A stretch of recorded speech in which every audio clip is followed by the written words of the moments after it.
for Story Comprehension. All right, it's Thursday, April 2nd, 2020. I almost said March.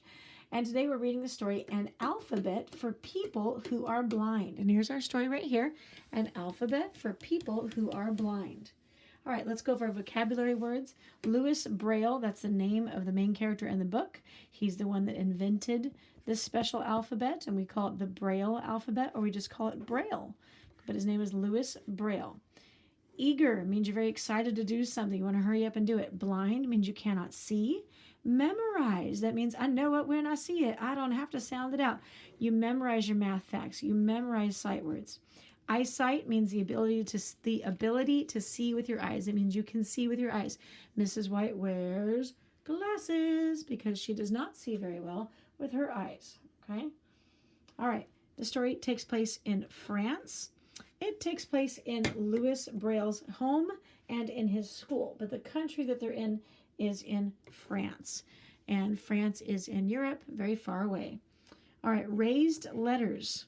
Okay? Raised letters means they're you didn't break the paper, but they kind of punched the paper, not punched a hole in it, like a little hole punch, but they punched a hole enough to make the paper kind of stick up a little bit.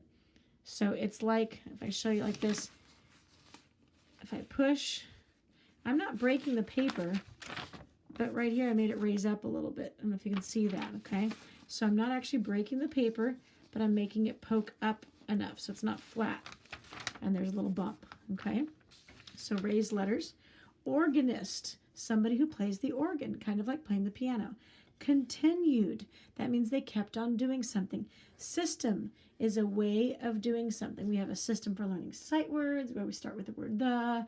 We have a system for learning math facts, where we start with plus ones. We have many systems in our classroom. All right, messages. You can send text messages. Mommy can send text messages. We can have phone messages. I'm sending you a message right now through YouTube.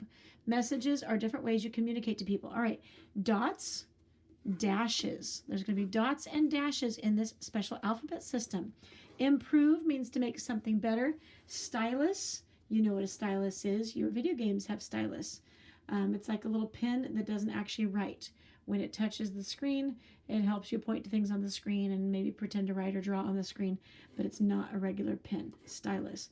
Pattern, like ABC, ABC, ABC, AAB, AAB, or 1, 2, 3, 4, 4, 1, 2, 3, 4, 4, 1, 2, 3, 4, 4. Those are patterns. Snowman, snowman, snowflake. Snowman, snowman, snowflake. Oh, what would it be for April? Egg, egg, bunny. Egg, egg, bunny. Okay. Code. A code is something you use. You try to break the code. You use clues, I should say. You use clues to try to break a code and figure it out, like a riddle. A code is like a riddle. Languages. We have many different languages in our school. English, Spanish, Hmong. We might have some people speak Cambodian. Many different languages. All right. Let's see if I say it right. Raphigraphy. Raphigraphy, okay? And it looks like this. So they punch those holes we talked about, not holes in the paper, but they punch paper so that it makes it stick up a little bit, and they do it in the shape of the letters. And this is so that people who can see, like me and you, we can see it. We don't know how to feel those bumps. We don't know how to feel those bumps because we did not learn to read this way, okay? Can you imagine learning to read by feeling bumps in the paper? Well, that's what this book is all about. But if they want to write and they want somebody who can see to be able to read it, well, they made those bumps so that people can see it's in the shape of real letters. Okay? And that's called raphigraphy. Pretty cool, huh? All right, worldwide. That means everybody in the world is using this. Everybody in the world uses Braille. They use this system, the special alphabet for the blind, all over the world for any people who are blind. All right, let's get ready to read our story. An Alphabet for People Who Are Blind, written by Kurt Gregory and illustrated by Barbara Counselor. No echo reading today because the story is a little long. I will be showing you at the end of the story our story questions and answers. An Alphabet for People Who Are Blind. And even I learned a lot from this book.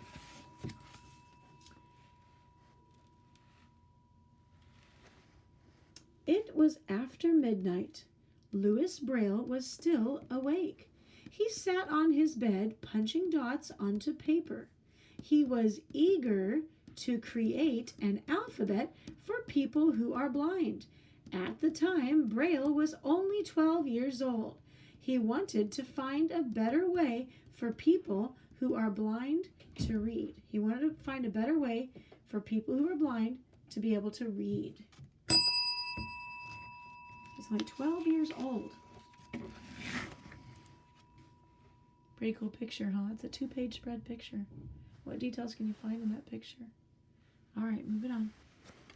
In 1809, Braille was born in France. Many, many years ago. That's more than 200 years ago. That is 211 years ago. When he was 3, he had an accident. He lost his eyesight. He lost the ability to see with his eyes. He could not see with his eyes anymore. At the village school, the neighborhood school, Braille learned by listening. So Louis Braille learned by listening. He had to memorize the lessons because he could not read or write. But Braille was one of the best students in the class. So he was super duper smart. I think if I could not look, I couldn't use my eyes, I would not do well in school. That's why I got glasses when I was 7 years old in 2nd grade. However, Braille wanted to learn to read, so his parents sent him to a school for people who were blind. The school's library had 14 books. Okay, think of our library with Mrs. Martinez. There's hundreds, thousands of books. Okay, room 10, we have more than 2,000 books just in room 10. I have 300 books at home. That's how I'm able to read all these books with you. I have about 300 books at home, okay? But in the classroom in room 10, we have 2,000 books, maybe even 3,000 books. Whew, the school's library, many, many thousands, maybe 10,000 books. So could you imagine the school's library had 14 books? That's it? Because they were special books. They aren't normal books. They did not have very many of them. These are not normal books. They only had a little bit. The books had raised letters. To read them, the students had to trace each letter. The books were large and heavy. Reading them took a long time. Well, that wouldn't be much fun if reading takes a super, super long time, right? When it's hard, we don't enjoy it. He's an organist. He plays the organ. Okay? And the organ is different than piano. Mrs. Penner plays the organ. At school, Louis Braille learned many subjects, reading, writing, math.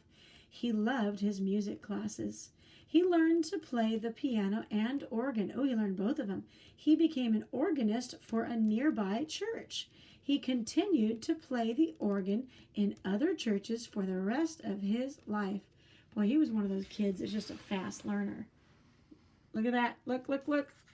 Pretty cool. Looks like some weird code, huh? We want to crack the code. All right, zoom in there. One day, Braille learned about an alphabet code. It was a system used by the French army, the army in France, to send messages at night. The system was made of raised dots and dashes. The dots and dashes stood for sounds. So the dots were certain sounds and the dashes were other sounds. The soldiers read the code with their fingers. Special army code, like a secret agent code in the military. Yeah. I have no idea what it means at all.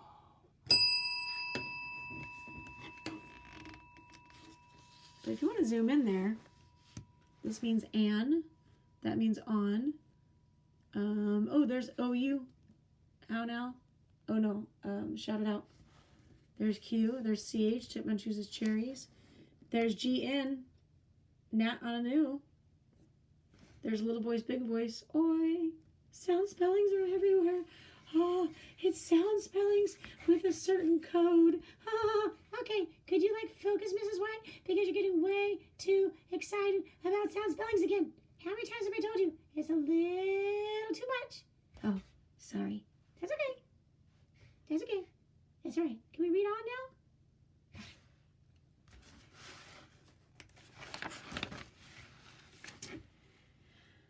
Oh, good 2-page spread. I love the illustrations in this book. Good job, illustrator. All right, Louis Braille, thought the alphabet code was exciting. He spent a lot of time learning it, but he found that it was not easy to read. The system used too many dots for one word, but Braille thought the system was much better than the raised letters. Braille thought he could improve the alphabet code. In his spare time, he worked on his alphabet. He used paper and a pointed tool called a stylus. With the stylus, he made raised dots on the paper. The dots stood for letters of the alphabet. And again, that stylus is like a pen with no little tip that comes out. No tip. Just like that, okay? Oop, oop, oop. That happened yesterday, too. Pages are stuck together. The Braille alphabet. Zoom in on that picture. Super cool.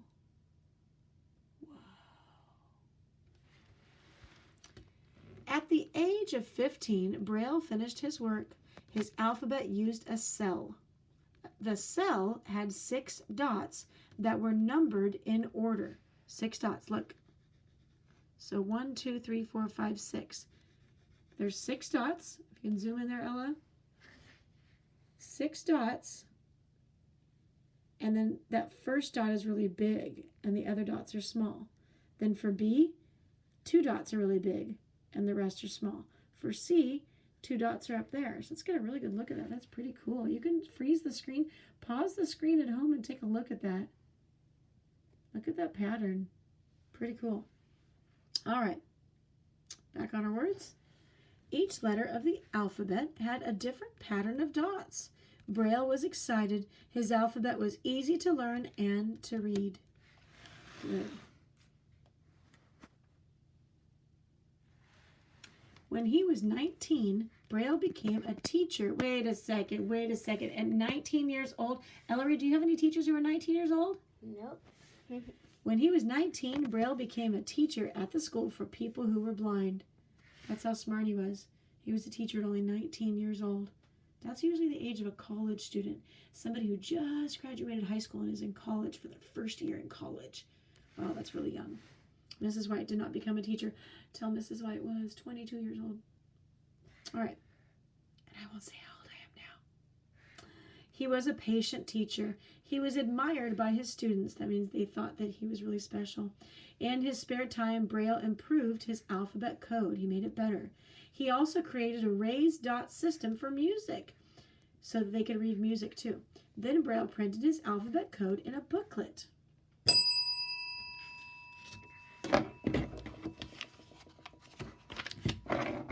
Love these pictures. Love these pictures.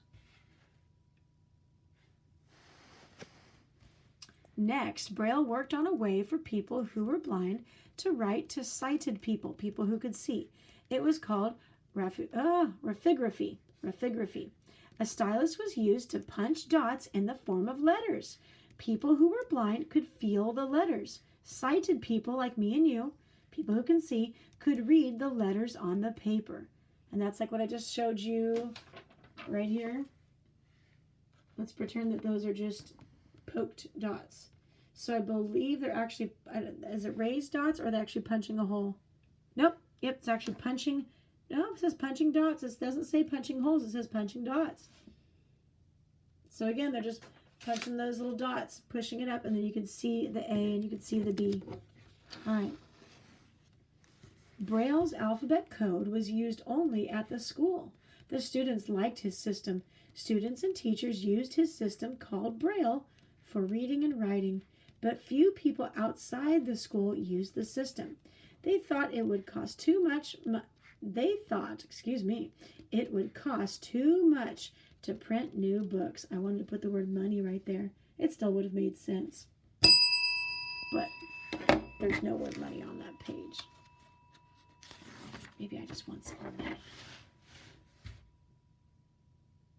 And there's a picture of people reading with their fingers, reading with their hands, reading with their fingers instead of their eyes. Isn't that amazing? In 1852, Louis Braille died. After he died, schools for people who were blind started to use Braille. They started to use his system after he passed away. Remember, just his school used that system, and they liked it, but other schools did not. Schools in many countries saw the benefit of Braille. They saw why Braille was good. In 1949, Braille was adapted so it could be used in 200 languages. People used it worldwide, 200 different languages all over the world. And there's a little girl right now using Braille. If you look there, there's pictures. So it's a storybook with pictures. And then it's got dots. Not really sure why it has pictures if she's blind, but maybe the pictures are for her mommy and daddy. The house where Louis Braille was born is now a museum where you can visit it. Helen Keller was blind and deaf. She believed Braille was a genius. I think he was too.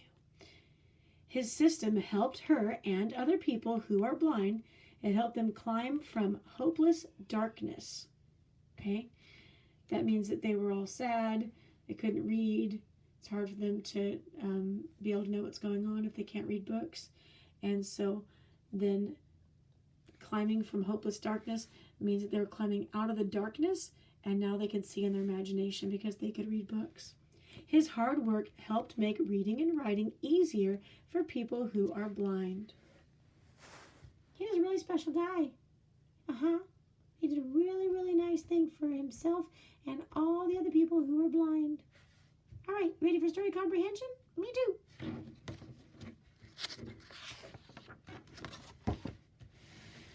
Says Louis Braille's hard work helped make reading and writing easier for people who are blind. All right, let's do our story comprehension questions. Now that's a long story. I only pulled 3 little details from there, okay?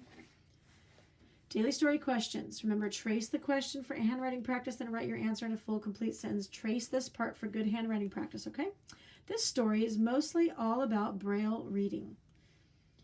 Where does the story take place? It takes place at home and at school. Who are the characters? The characters are Louis, his teacher, and the students. What happened in the beginning? Louis was 12 years old when he first got the idea for a blind alphabet.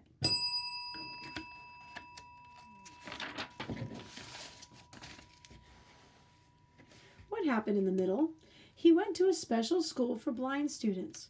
What happened in the end? After he passed away, schools started to use Braille. Was the story fiction or nonfiction?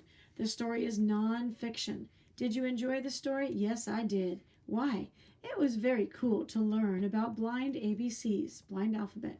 Why did the author write this story? To entertain me, to teach me, or to change my opinion? The author wrote this story to teach me about Braille. Can you find rhyming words? Yes. Were and her, few and new. Now look at those ones. They are in the same exact word family for new stew. They look and sound the same, but that's not the rule. The middle and the endings sound the same. That's how you play the rhyming game. Look, were and her. They're not spelled the same, but they sound the same. That's the important part. All right. So if you need to look, most of the answers are pretty obvious. The beginning, I got this one from the very beginning of the story. He was 12 years old, and he was in his bedroom creating a special system. Okay. He started working on it. Yes, he made his system better when he heard about the French army, but I'm not going to write all that. I have to just choose a little bit. A detail from the middle. He went to a special school for blind students. And I just picked one detail in the middle. Your detail could be different, but if you want to make it easy, you can just choose mine. Where's the special school? Where's the special school? Where did it go? Trying to find the picture. There's a special school. And after, let's see, what happened in the end? Remember, after he passed away, people used his system in his school, but in other schools, they didn't start using it till later, and he had already passed away by then. So in the end, people started using his system all over the world. All right, so let's go back here and give you a chance to freeze that screen. I hope you have the remote control in your hand when you're on YouTube. Pause the screen, and you can copy my answers if you need to.